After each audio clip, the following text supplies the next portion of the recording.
you know.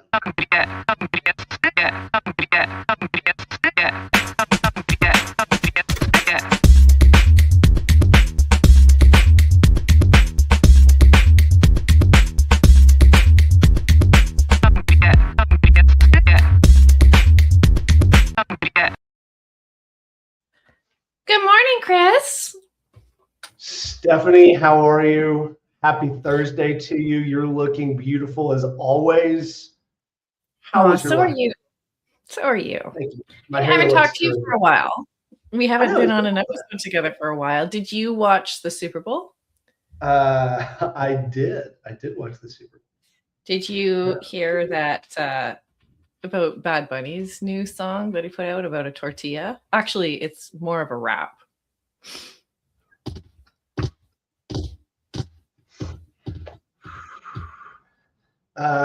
What does a fish say when it hits a wall? Ouch. Damn. M? Fish hits a wall. Damn. Oh, damn.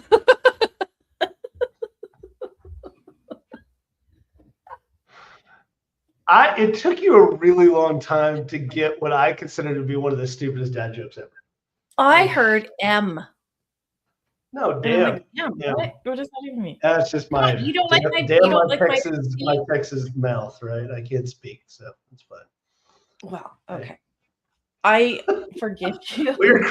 We're crushing it this morning, Stephanie. Yeah, Crushing. Life is going great. Okay, well, I do have another question for you. What if the growth that you're celebrating is the thing that's breaking your company? Alex Turnbull scaled Groove. Do you remember Groove? Past 5 million in annual revenue, then watched support response times triple overnight. The systems that built the company couldn't carry it. Today on How to Founder, we're going to be talking about the curse of success and when growth actually creates problems. I'm your host, Stephanie Hayes. With me is my wonderful co-host, Chris Franks. And we are going to dive into this topic, which is a good one. So, Chris, a lot of founders are going to assume that hiring more people solves these growth bottlenecks, but where does that assumption sort of break down in the companies that you've been working with? You have to manage more people. I mean, there's that for sure. I mean, it becomes the fundamental thing, which is, I suddenly have, and let's take this from a founder's perspective. Typically, this is around the A round, sometimes the B round. You're moving into a growth phase of the company. You've already figured out, maybe you've wiggled a little bit as far as your direction goes, and you've figured out product market fit, and things are starting to go, and you're growing very fast. Whether that's through your own revenue, whether it's through funding, whatever. And then suddenly you have to become what was just kind of a flat company. You have to become a big company very, very fast. And all the infrastructure that goes with a big company. You have to have management. You have to have systems. You have to have processes. You have to have technology. And that oftentimes breaks. It breaks your company as you're growing through that phase. And I think probably most importantly for founders, it's when your culture that you've worked so hard to create in those early phases starts to show very firm cracks. That's my thoughts. What do you think? I think that the problem is that you start to experience things that you didn't anticipate. So with volume and with growth, even if you have thrown people at the problem, there are things that you just didn't even know that were going to happen once you start to hit more volume. And you run into financial roadblocks and you run into service roadblocks. Like service is a great one because all of a sudden you've got all these customers who are asking questions or need help or what have you. And like that's just another great area where I see a lot of companies kind of flounder, right? But like, do we fix the process or do we fix the people problem first? I don't know. I think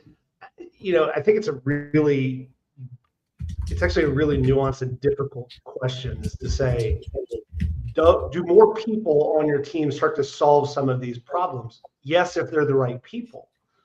But one of the really hard pieces of this, Stephanie, is that you have to go in and identify and hire experts who are still comfortable in a very fluid, dynamic environment, but are still good at things like, I don't know, HR, like hiring people or identifying the right people or writing an HR manual or something like that.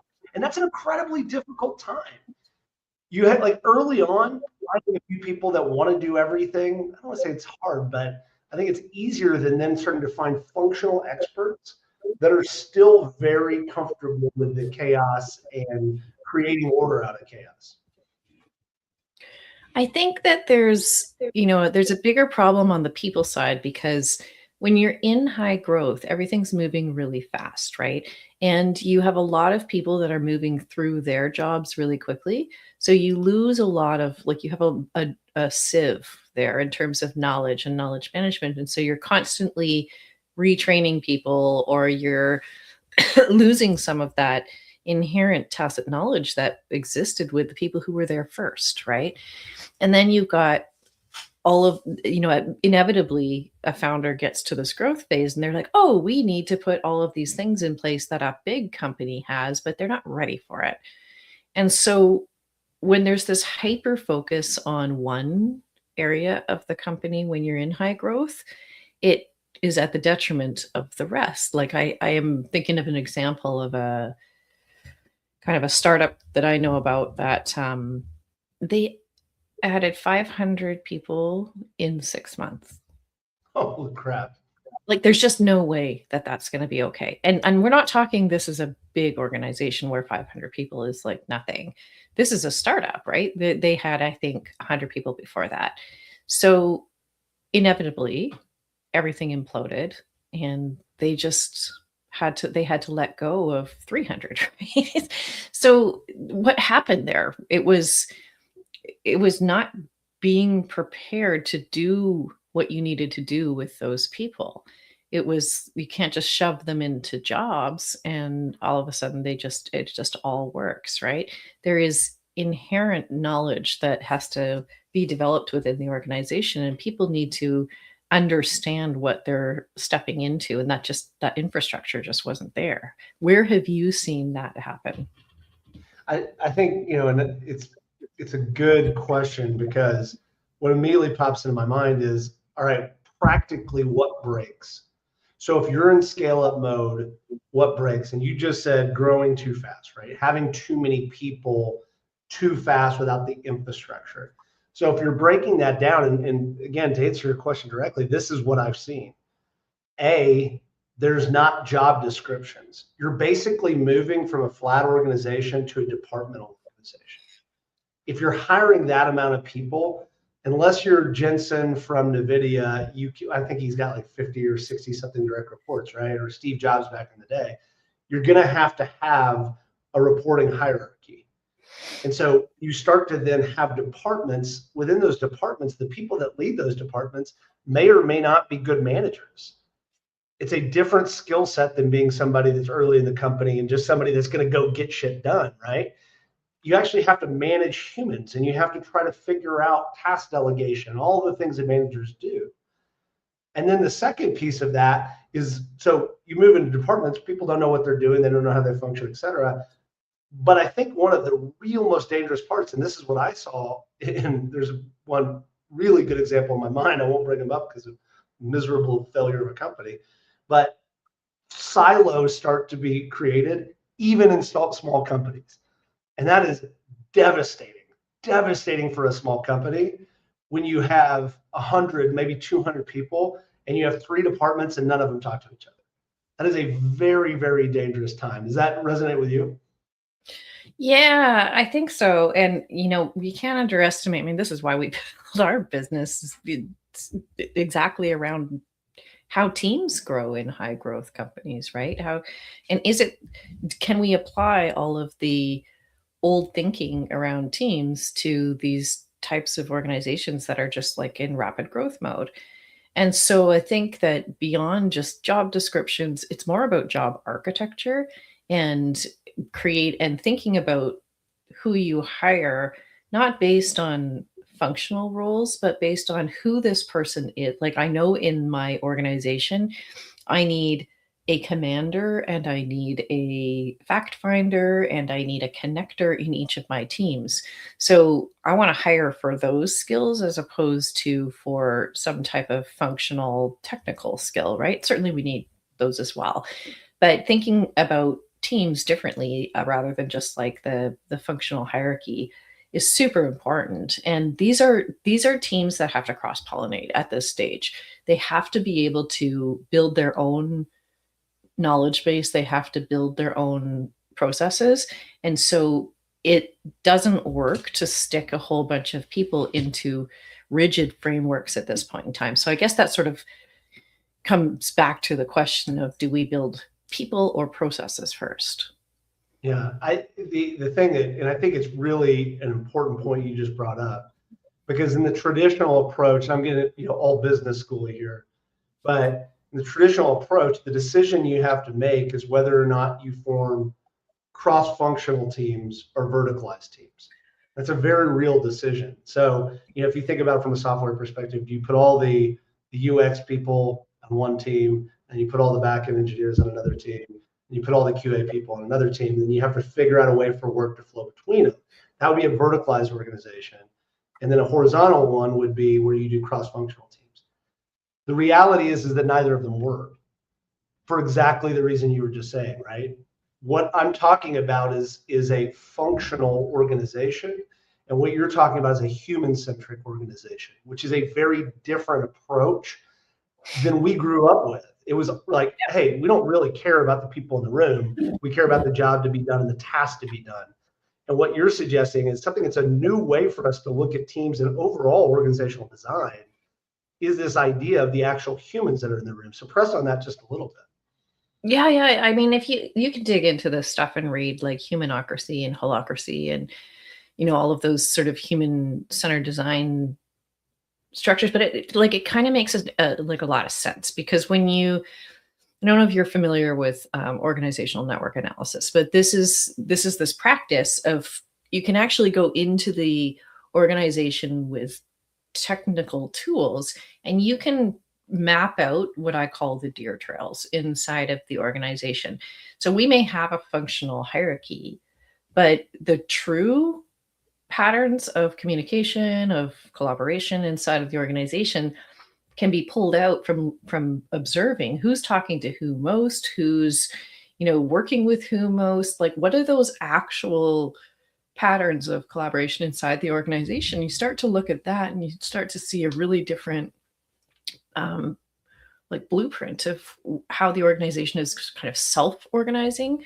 And pay attention to that, because there's a reason why those, you're missing something, right? You're missing who needs to work together more, who naturally works together more. And there's this whole other dimension to team design that is so far beyond the functional work that we have to pay attention to, or else you end up with these silos, like you said. I come from, we were dyed in the wool in the waterfall software development methodology, right? And then I became certified in building DevOps teams. And DevOps is like the agile, full commitment to cross-functional teams. And you build teams around like basically value streams inside the organization. And so is there any one perfect way of doing this? No, but DevOps is like the next step towards understanding that people are working towards something and they want to be focused on what they're doing, what they're contributing to the organization, as opposed to what functional role they do. And so, when you have all of this, like throw it over your shoulder, over the wall to the next person, you're missing the important integration that all of these roles inside a small company need to have with each other. Because so over here, you've got a developer maybe who's seeing that there's something going on within the product. And then over here, you've got a data person who's looking at the data and going, oh, all these people are doing this thing when they're using the product. And then you've got a salesperson over there who's just trying to get more people in, and nobody's talking to each other, right? Like nobody is collaborating on the actual design and development of whatever it is you're producing and selling to people. And so that sort of cross-pollination is so important in a company this size. And if you're not facilitating that, you're going to die, right? But so you just hit, if we're trying to list out the things that are most dangerous, bless you, trying to look at the things that are most dangerous, we've hit, just in this early part of the conversation, we've hit people, we've hit process, we've hit design, and now you just hit one that is incredibly important, of communication. And communication meaning communication in every direction, cross-team communication. Overall, you as the founder, how are you communicating the vision down? How are we talking to the organization about how we perform? And lateral communication and bottom-up communication. If something's broken, this is when founders start to get in an island and don't actually know what's going on in their company. It's like I said, this is an incredibly dangerous time. It's going to stretch your skill set as a founder. Right. And your role as a founder changes. Like, that's what I think a lot of people get stuck on, is that, and one of the things we lose in high growth is that really intimate feel of well, communication and development and everything inside the organization, and that connection to each other. And that's honestly what probably helped you build a really successful product or service in the first place. And now that's becoming systematized. And, you know, to some degree, like, it's not that that's necessarily a bad thing, because to some degree that's going to happen as you grow, right? But you've got to figure out how to continue to capture and keep that intimacy inside the organization, because that's where all of the important knowledge kind of comes from, right? I think you just hit on the last one in my mind, and I'm sure there's more about the big risk factors of what happens there. But I think this is the one where most of us as founders care about the most, is culture breaks at this point. And the culture of, we're all in the same boat, we're rolling together. There's no such thing as turf wars, because we're all just working to try to survive. Suddenly there gets to be people jockeying for power and position. There's this whole tier of what we call middle managers now. Middle managers oftentimes don't get the message right. They don't flow, information's not flowing. But, you know, for every founder that I know that have gotten through this, they are very, very focused on maintaining the culture of the organization. And it breaks during this time. And you as the founder, as the soul, as the heartbeat of the company, you have to double down on regenerating that culture. Does that resonate with you? Right. But it's not just motherhood and apple pie, right? It's not like, oh, it's nice to have a nice culture. That's actually where all of the knowledge sharing comes from. That's where all of the, like, the through lines that are so important in this growth phase continue to be maintained or even strengthened. And culturally, culture is about how we communicate with each other, how we exist with each other, how we, you know, our perspectives and our beliefs and all that sort of thing, right? It's pretty complex and it's pretty fundamental to the organization. And I want to come back to this role of the founder, right? Like, you as a founder, you know, you're going to go through these evolutionary stages as your company grows. And I think that's one of the major things that happens, is that you as a founder have not caught up to who you need to be in this next phase of growth. And you may not even know what that is. And you may not be aware of the fact that you're going to have to make these changes. And I'm working with an executive director of a not-for-profit right now who is just going through this right now. She came out of being one of the team, and now she has to become a whole new leader inside the organization. And it means breaking her relationships or changing her relationships with the people who she worked with before. Like, it's all very complex, but that's what the organization needs. That's why it's not growing. That's why it's having trouble, is because the leader of the organization is still stuck in what I used to be. So obviously people could talk to people like you, but like, I want to press on that, because one of the things that's most dangerous is, let's say that you, the founder, you built this incredible company, and I'll use my last company I sold. I built it to, let's say, 1.5 million in sales, services company, kind of boutique. I'm also the reason it got to 1.5 in sales. And I'm, in retrospect, the reason it did not get to 3, because I kept breaking stuff because I got bored with that process. And in that time, I didn't have anybody to turn to that said the job to be done here is not that energy creative force. The job to be done is to be a systematic operator. And I had those skills. That's what I'm doing now. I'm a pretty decent operator, but I wasn't calling on those skills. I was still overusing my founder-related energy, creativity, a little bit chaos. I didn't have that person. How do we find those people that we can talk to during this phase? Because it is a different job. You stop becoming a founder and you start becoming a CEO, and those are very different roles. Yeah.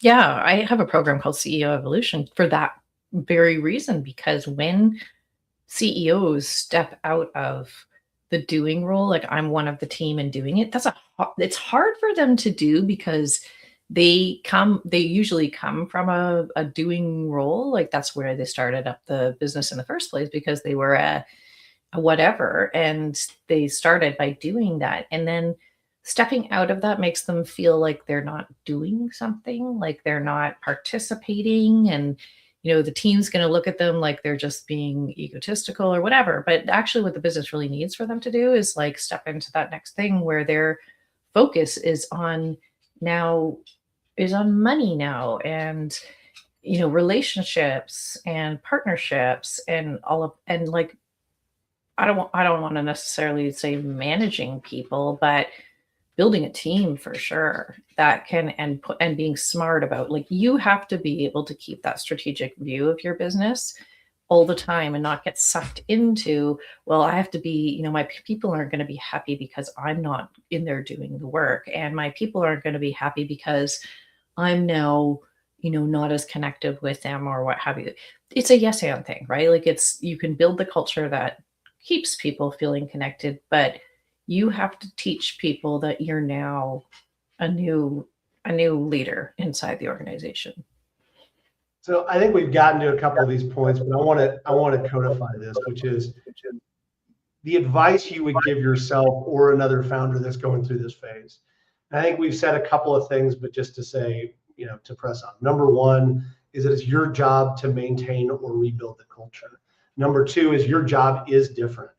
Our job titles on CEO on LinkedIn say CEO and founder, or founder and CEO. This is where you put the CEO in front of the founder, because right. Your job now is to become much more of a CEO-minded person than that energetic founder person. I want to ask you, and we talked a little bit about team and team dynamics, but there's a skill set here, which is hiring executives. And this is hiring people that can go take a big chunk of work, let's say a COO role, because a CEO typically is outward facing, the COO is typically inward facing, operationally focused. How do I start to think about that as a founder? I'm paying somebody a bunch of money, I'm giving them equity in the company. I need to find that right person who's going to be a very important part. And if you get it wrong, it can be devastating for a small company. All right, I have an opinion here.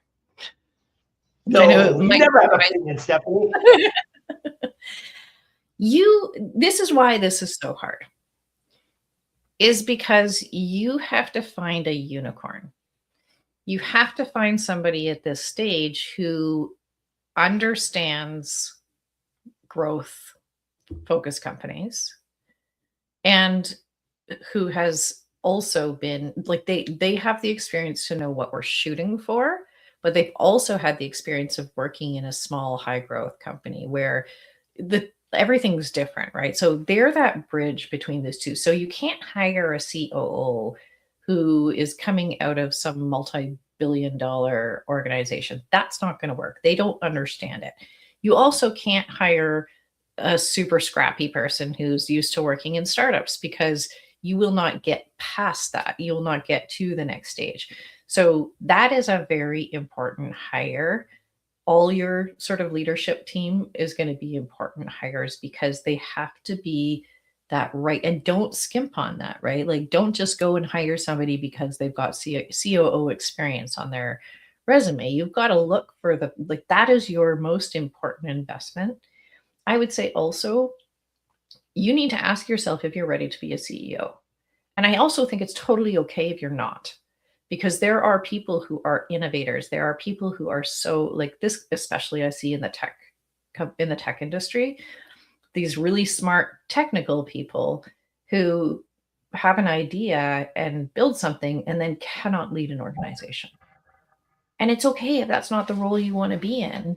Just because you were the inventor doesn't mean you need to be the CEO. So think about that too. Do you need to put a CEO in place? I think about Yvonne from Patagonia. Like he was Yeah. rarely like he would step in as CEO, but then he'd hire somebody because he wanted to go climb and you know, in his words, be a dirtbag, right? Like he didn't want to do the job. Yeah. But being the owner, there's one other piece I want to press on this side because we're talking about hiring the right people, but there's another piece to this, and it's a crappier conversation. Is you got to fire the right people too.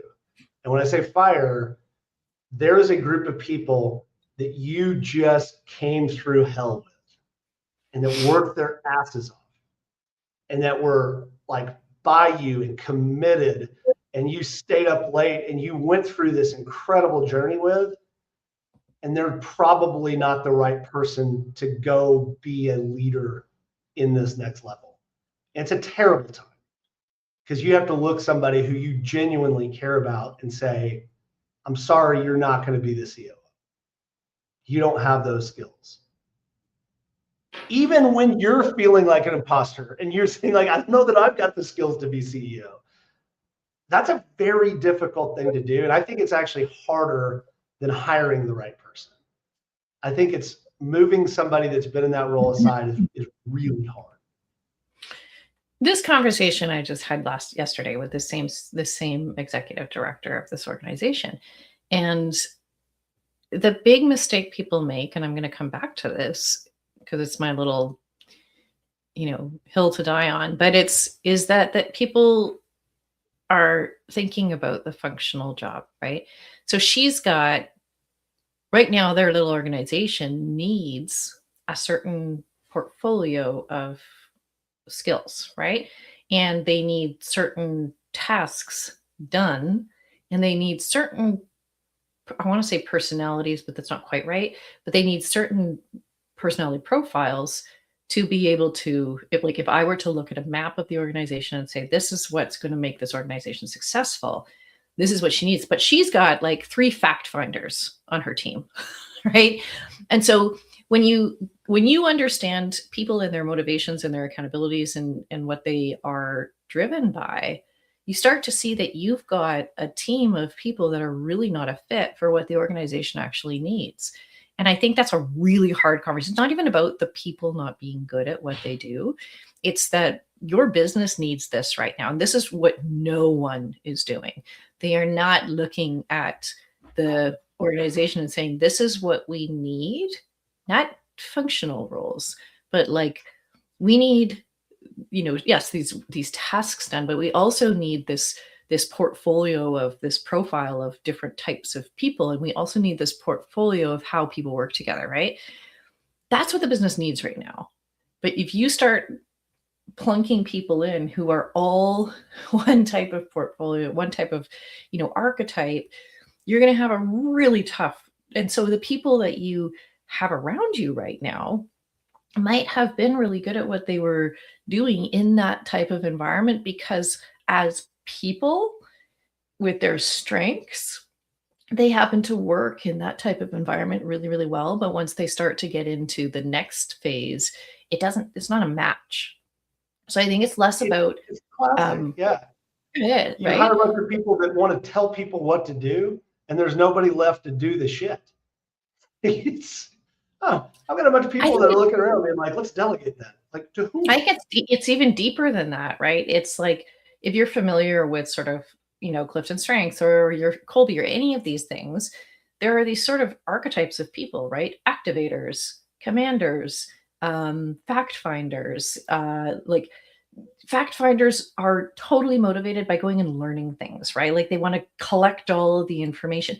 And those people are really attracted to early stage companies because they get to learn a whole bunch of stuff. They just want to learn and learn and learn. And that's actually really good for the company in those early stages. But once you start to get into growth mode, now you have a need for people who are going to execute, right? People who are going to lead. You need commanders, you need activators, you need like whatever these profiles are. So that's what I'm talking about. Is like, yes, you have people who fit really nicely inside that first kind of early environment, but really, like, I'm one of those people. I'm really good in startups. I'm really good in like early stage because I am an activator, right? But you get me into a role inside of an organization where now I have to be routine and I have to, play a more narrow role. Like, I'm just not a good fit. I'm not a good fit as an employee anyway for anything, but you know what I mean? So this is what I don't think people understand. And it is the main reason that you struggle, you have high turnover when you're in high growth. I mean, you get choked up talking about I turnover. know, I do. So there's another piece of this, and I know that you can comment on this as well.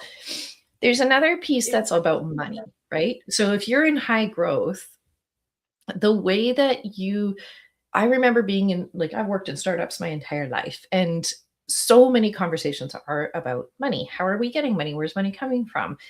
When you're in high growth, all of a sudden you have a different relationship with money and how the company is funded. So unless you're one of these unicorn organizations that manage to bootstrap themselves to success, you are likely borrowing money from somebody, whether it's debt, whether it's an equity capital, whatever it is.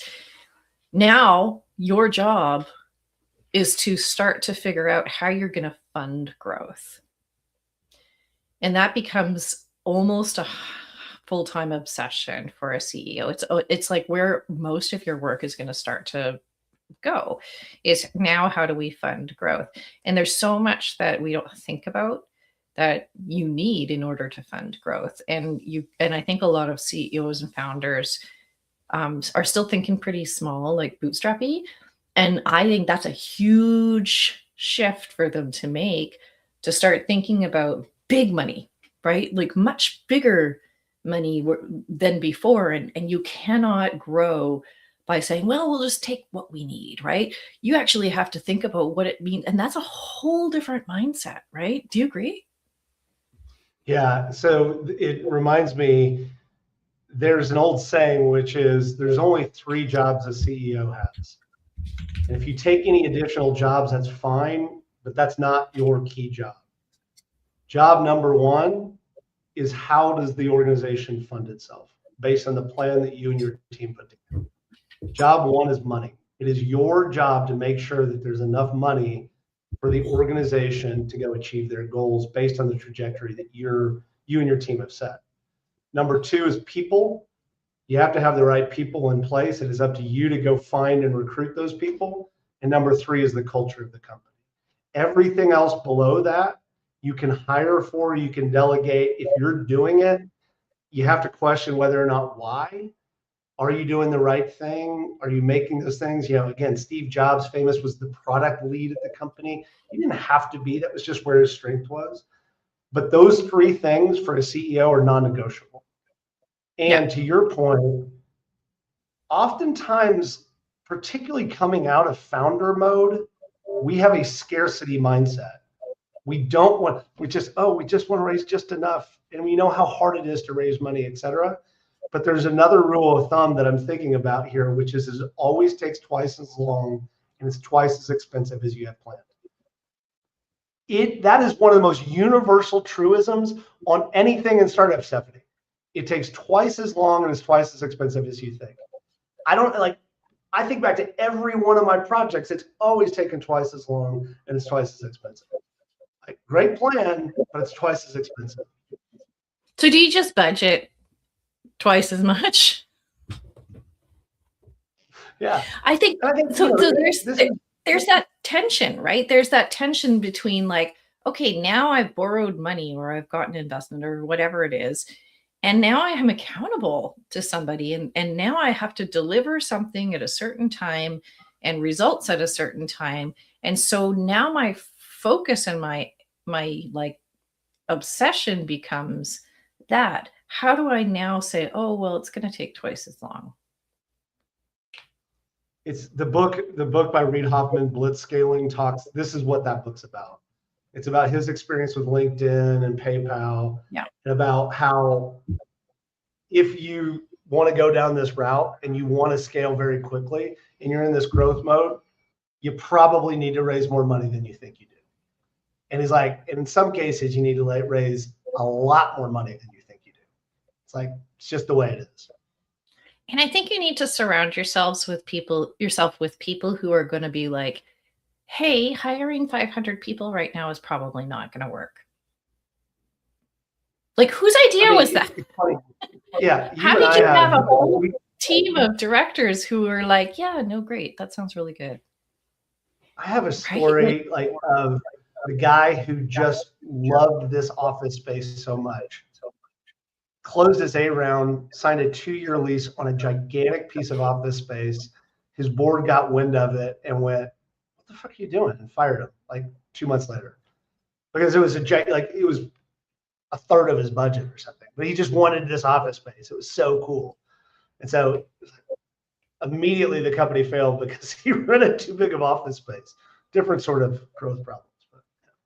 Well, we've talked about this a few times about the value of having like your sort of personal board of directors, right? I still think one of the most advisable things anyone can do going into becoming a founder. Okay. Last closing thoughts before we go into speed round. I think that I love the way that you framed it. And I think it's so important is the company wants something at this point.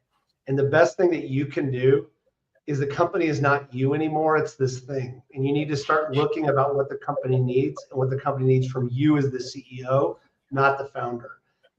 And I do think asking a lot of people that maybe getting some outside help, maybe getting a coach, maybe getting somebody that can come in and look at your organization to help you think through that. It's the right time to do that. And you shouldn't take it personally. You just have been so close to this problem that getting a little bit of perspective can be hugely beneficial at this phase. No, 100% agree. Okay. Are you emotionally ready for the speed round? I'm never emotionally ready for the speed.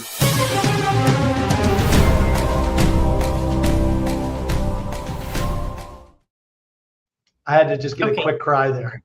Okay, I feel better. It's okay to cry. As a 68-year-old man. Okay. Oh. Speed round. 74 years. Yeah, I know.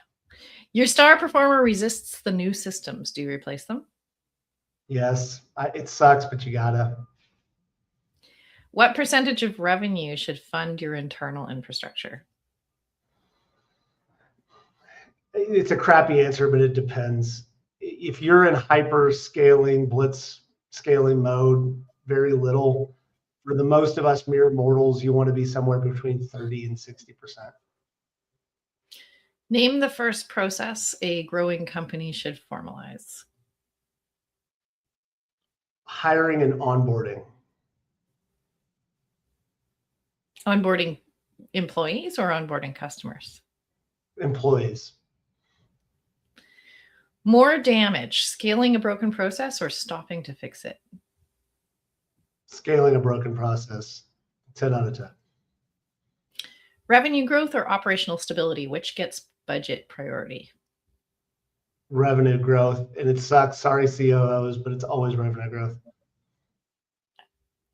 All right. We got some deep dive resources. Mastering the Rockefeller Habits by Vern Harnish and The Great Game of Business by Jack Stack. And then you mentioned one as well, the Blitz Scaling, which I think is also a really, really great one. Awesome conversation today. Chris, any last sort of parting thoughts? No, just a terrific conversation. And it's conversations like this that make me love doing our podcast. Amazing. Do you want to close us off? Sure. I had a conversation with a founder last night, early stage founder, And it just reminded me how important it is for us to do this work and how incredibly fortunate I think that we are to get to do this virtually, to sit across the virtual table from founders and talk about the things that we've screwed up and learned down through the years, and just how important it is for founders to have somebody to have a conversation with. So we appreciate you. Continue doing the great work. You drive value in our society, and we are incredibly humbled to be here along the way. And if you like us, if you like Stephanie's hair this morning or my hair this morning, people that are listening aren't going to get the jokes. Yours is nicer. Yeah. If you like us, maybe give us a like, maybe subscribe, maybe even write us a positive review. If you don't like us, just go review a different podcast. I appreciate that. All right. Thanks, guys. Give us a follow, give us a like. Thank you for being here, and we will see you again on Monday.